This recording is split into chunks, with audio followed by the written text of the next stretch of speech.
জানে শুধু একজন, শ্রীকৃষ্ণ ভগবান স্বয়ং ঈশ্বর পরমা কৃষ্ণ সচ্চিদানন্দ বিগ্রহ অনাদিরাদি গোবিন্দ সর্বকারণ কারণম। এই ব্রহ্মাণ্ডের সর্বশ্রেষ্ঠ জ্ঞানী ব্রহ্মা এই কথা বলেছেন। কৃষ্ণ হলো আমাদের ভগবান। আমাদের সকল সনাতন ধর্মে এই ভগবানের নাম প্রচার করতে হবে। আমাদের ধর্মে অনেকেই দেবতা এবং কৃষ্ণকে এক করে ফেলেন। গীতা সপ্তম অধ্যায় এবং দশম অধ্যায় অধ্যয়ন করলে আপনি বুঝতে পারবেন দেবতাকে আর ভগবান। তা প্রথম কথা আমাদের সকলকে চিনতে হবে আমাদের ভগবান একজন, সে কে? ভগবান শ্রীকৃষ্ণ, আদি নারায়ণ। এই হলো আমাদের ভগবান। আর যত দেবতা, 33 কোটি দেবতা আছে। কোটি মানে প্রকার, কোটি মানে কোটি কোটি না, বাংলা কোটি না, বুঝতে পেরেছেন? কোটি মানে প্রকার। আপনার 33 কোটি দেবতা। এই 33 কোটি দেবতা কাজ ভগবান নির্ধারণ করে দিয়েছে, তাদের কাজ দায়িত্ব দিয়েছে। তারা ভগবানের আদেশ পালন করবার জন্য প্রস্তুত, কারণ তারা ভগবানের দাস, ভগবানের ভৃত্য, চাকর। এই বাংলাদেশ পরিচালনার জন্য সচিবালয় সচিবরা আছে, তারাও এক প্রকার চাকর, আর দফাদার চৌকিদার এক প্রকার চাকর। তা সচিবের যে পদ, দফাদারের পদ এক নয়, ঠিক কথা কিনা? কৃষ্ণের কাছে দেবতার যে পদ আর আমাদের পদ এক নয়। দেবতা মহান বৈষ্ণব, বৈষ্ণবী, তাদের তুলনা আমাদের সঙ্গে চলে না। কিন্তু দেবতা ভগবান নয়, কালী কৃষ্ণ এক নয়, সাবধান। এইটার বিশদ ব্যাখ্যা সপ্তম অধ্যায়ে আছে। দেবতারা ভগবানের আদেশ পালন করে। তাই আমি গীতায় বলা আছে, যিনি দেবতা পুজো করবেন তিনি কোথায় যাবেন? দেবলোকে।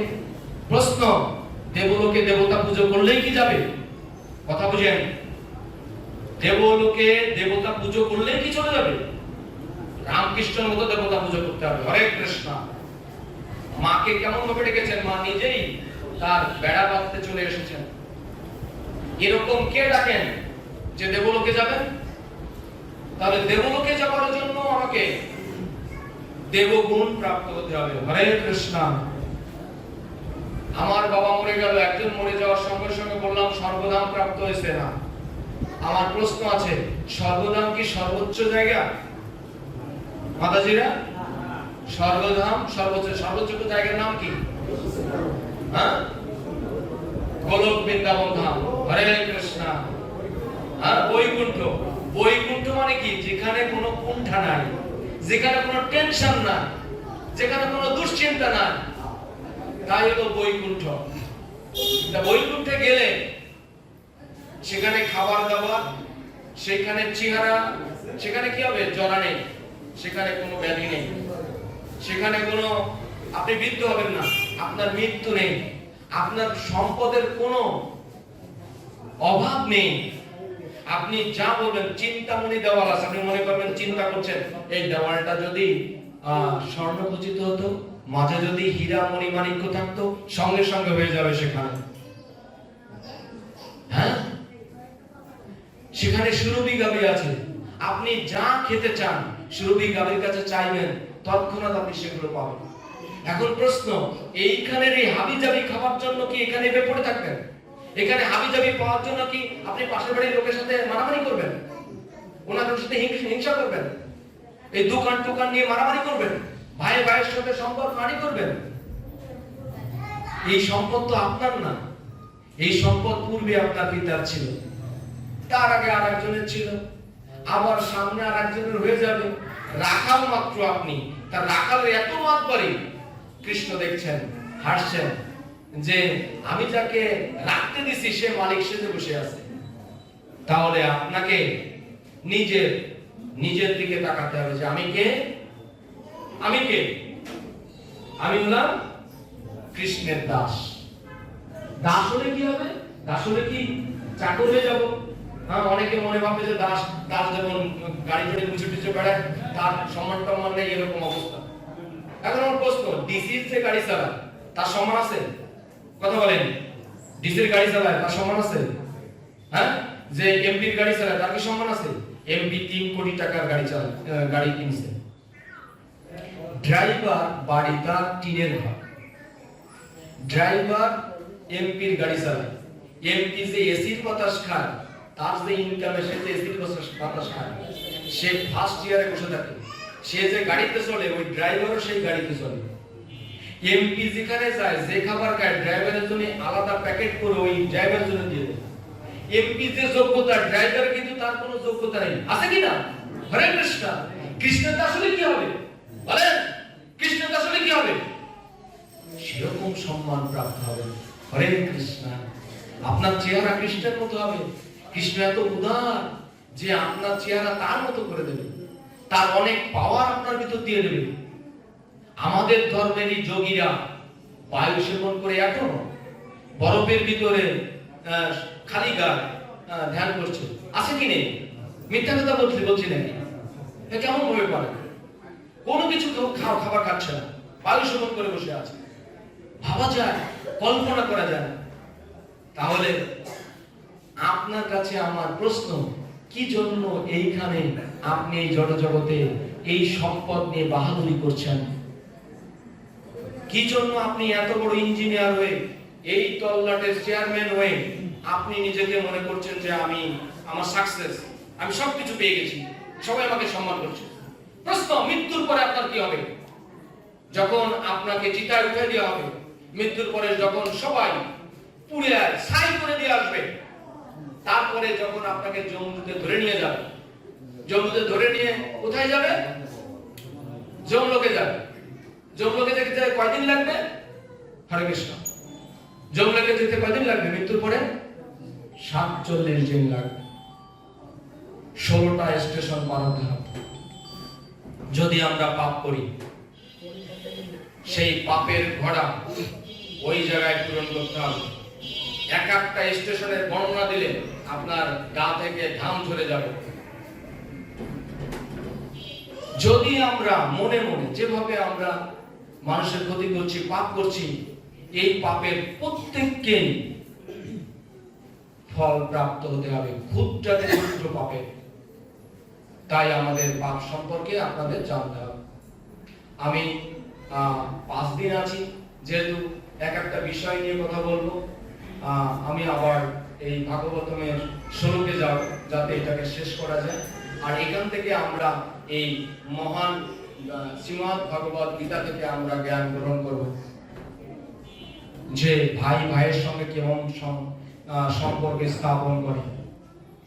যুধিষ্ঠির মহারাজ পঞ্চভ্রাতাকে, তারা যে পঞ্চভ্রাতা, ছোট ভাইকে কেমন করে ভালোবেসেছে, ছোট ভাইরা বড় ভাইয়ের কথা কেমন ভাবে আদেশ পালন করেছে, এই ভাগবতমে আছে। আমরা সেইগুলো অনুসরণ করব।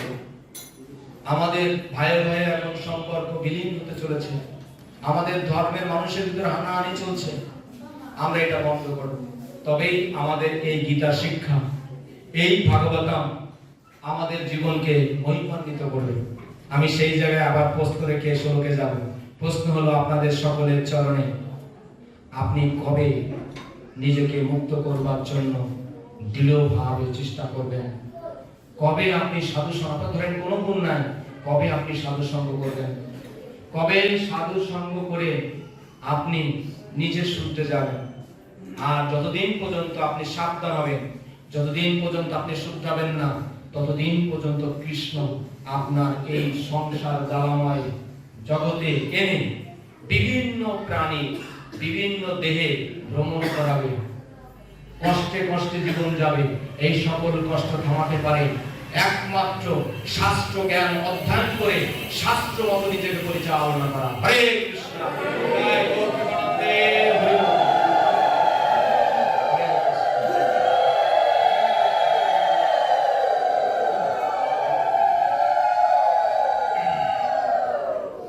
अस्मगाप्तु विशिष्ट जे तानो निबोध द्विजोत्तम नायका মাম শূন্যসা সংগর্ধম তানু দৈব্রীম তে। আমাদের মধ্যে যারা বিশিষ্ট মহান দ্বিজোত্তম শূন্যতা করিয়া মনন সেনাপতি জেদেশ যারা শূন্য পাশে সংঘাতে তোমায় কহি অশেষ বিশেষে। সৈন্যজন সাজাচ্ছে সেই বর্ণনা এখানে বলা আছে। ভবান ভীষ্ম চ কর্ণ চ কৃপ চ সমিতিঞ্জয়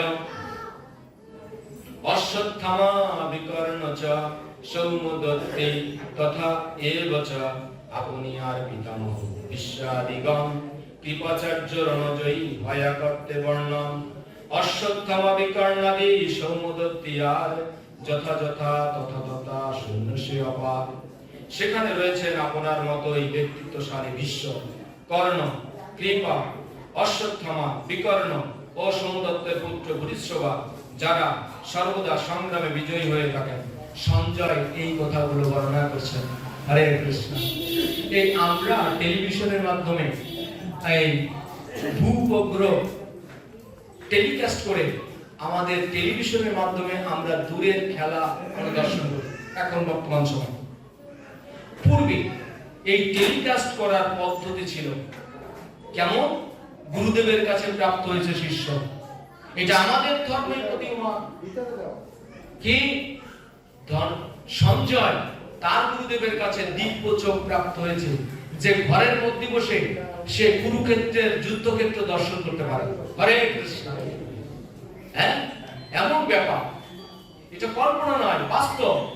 গুরুদেব তাকে এই দিব্য চক্ষু দান করেছে, যার মাধ্যমে সে ঘরের ভিতর বসে এই কুরুক্ষেত্রের যুদ্ধ দর্শন করছে। আর সেই কথা এই প্রথম ধৃতরাষ্ট্র জিজ্ঞাসা করছে, এবার একে একে সঞ্জয় তা বর্ণনা করছে যে যুদ্ধের পরিস্থিতি এরকম। আমরা সেই যুদ্ধের পরিস্থিতিটা প্রথম অধ্যায়ে আমরা জ্ঞাত হচ্ছি। হরে কৃষ্ণ। অন্যচ বহুবাসুরা মদার্থে ভাগ্যজীবিকা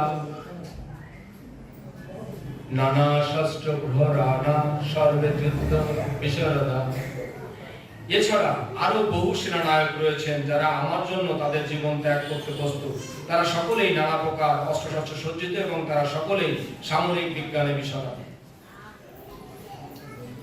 অপর্যাপ্তম তদ অকুষ্মাকম বলম বিশ্ব অভিরক্ষিতম পর্যাপ্তম তু ইদম এদেবম বলম ভি অভিরক্ষিতম অয়নেষু চ সর্বেষু যথা ভাগম অবস্থিত বিশ্বম এব অবিরক্ষন্ত ভবন্ত সর্বে এব হি। আমাদের সৈন্যদল অপরিমিত এবং আমরা পিতামহ বিশ্বের দ্বারা পূর্ণরূপে সুরক্ষিত। বলতেছে যে এই যে কুরু এবং পাণ্ডব, কৌরবদের পাণ্ডব থেকে কৌরবের সৈন্য সংখ্যা অনেক অনেক বেশি। হ্যাঁ, বলছে আমাদের সৈন্য সংখ্যা অগণিত এবং পিতামহ বিশ্ব দ্বারা আমরা সুরক্ষিত। হরে কৃষ্ণ। আপনাদের কারেন্ট চলে যায়, অনেক কষ্ট হচ্ছে, আমি বুঝতে পারছি। জানি না আমার এই ভাগবত আপনাদের কেমন লাগছে, ভালো লাগছে কিনা? সবাই বলেন হরে কৃষ্ণ, হরে কৃষ্ণ, কৃষ্ণ কৃষ্ণ হরে হরে, হরে রাম, হরে রাম, রাম রাম হরে হরে। এই ভাগবতে বসে যদি আপনি যে ঘাম ঝরাচ্ছেন, কৃষ্ণটা দর্শন করছেন। হ্যাঁ, এবং এই ঘামের প্রত্যেকটা মূল্য কৃষ্ণ অনন্তকালে আপনাকে দেবেন। এখানে কেউ জানে না কয় পা আপনি ফেলে এখানে এসেছেন। আপনাদের কৃষ্ণের কাছে জিজ্ঞাসা করেন, সে বলতে পারবে যে আপনি এই কয়টা পা ফেলে এখানে এসেছেন। এখানে অনেকে সংসারের অনেক কর্তব্য কর্ম ফেলে রেখে এখানে এসে পৌঁছাইছেন। কৃষ্ণ এর সকল কিছু পুরস্কার আপনাকে দেবেন। হরে কৃষ্ণ। আপনি কোনো সংশয় ভয় পাবেন না। আপনি এখানে যারা পিতারা আছেন, যাদের সন্তান আছে, যে সন্তান খারাপ, পিতা তার দিকে নজর বেশি দেয়, ঠিক কথা কিনা? মাতারও তাই।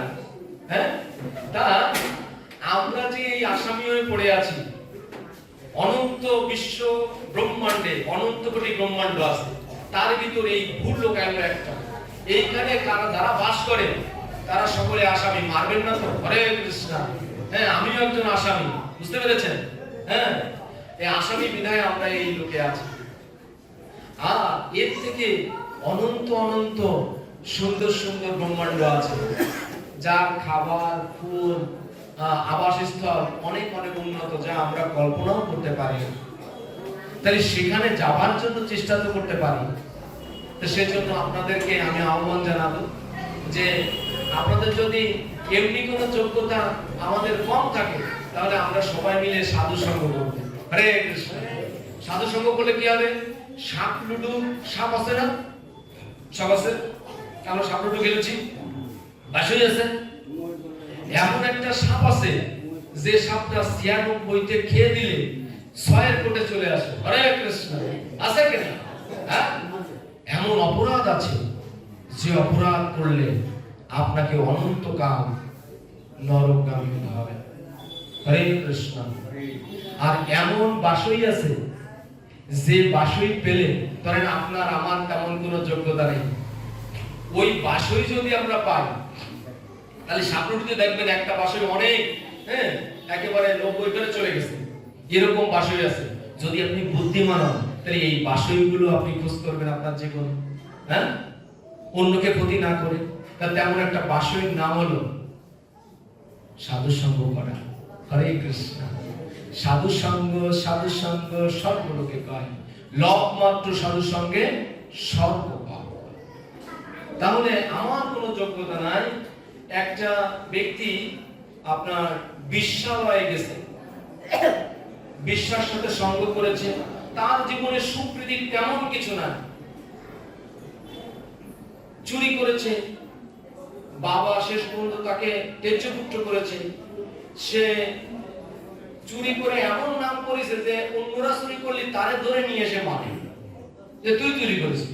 এখন সে ভাবলো যে আমাকে আর এখানে থাকা যাবে না। সে বনে গেছে, বনে যে এই ফল মূল খায়, পশু পাখি প্রাণী, জ্যান্ত প্রাণী ধরে কাঁচা মাংস খায়, এভাবে তার জীবনাতিবাহ করছে। এমন নিকৃষ্টতম পশু জীবনে সে অতিবাহিত করছে। এমন সময় একদিন এই একাদশীর মহাত্মে বলা আছে যে সে এই একাদশীর দিনে অভুক্ত অবস্থায় সারাদিন সারা রাত কাটিয়েছে। সকালবেলায় ওই বনের পথে পড়ে আছে। ওই পথে এক মুনি গঙ্গা স্নানে যান। সেই গঙ্গা স্নান করে এসে ওইখানে একটা লোক পড়ে থাকতে দেখে মুনিবর ওখানে কিছুক্ষণ দাঁড়ান এবং তিনি তার জন্য আক্ষেপ করেন, হায় এই লোকটির কি হলো, ভগবান তাকে ক্ষমা করে। এমন এক সাধুর সঙ্গ করল এবং মুনির ধুতি থেকে এক ফোঁটা জল ওর মাথায় পড়া মাত্রই সমস্ত পাপ বিনষ্ট হয়ে গেল। হরে কৃষ্ণ। এই হলো সাধু সঙ্গ। তাই আমাদের এমন সাধু সঙ্গ করবার জন্য বারবার চেষ্টা করতে হবে। যদি আমরা এরকম কারো দেখা পাই, আর ভগবান তার উচিলায় আমাকে ক্ষমা করে দিতে হবে। তাই আমাদের জীবনে ভালো ভালো দিন, ভালো ভালো সময় জেনে সেই সময়টা অতিবাহিত করা দরকার। হ্যাঁ, তেমন একটা দিন আজকে পয়লা বৈশাখ। আজকে পয়লা বৈশাখে আমাদের প্রত্যেকে তুলসী গাছে জল দান করা, জপ করা, ভাগবতম পাঠ করা, ভগবানের চরণে তুলসী পাতা অর্পণ করা, এইগুলো কর্তব্য আছে প্রত্যেকে। আপনারা আজকে যারা করেননি, আগামী কাল থেকে করবেন। তাই আমরা এই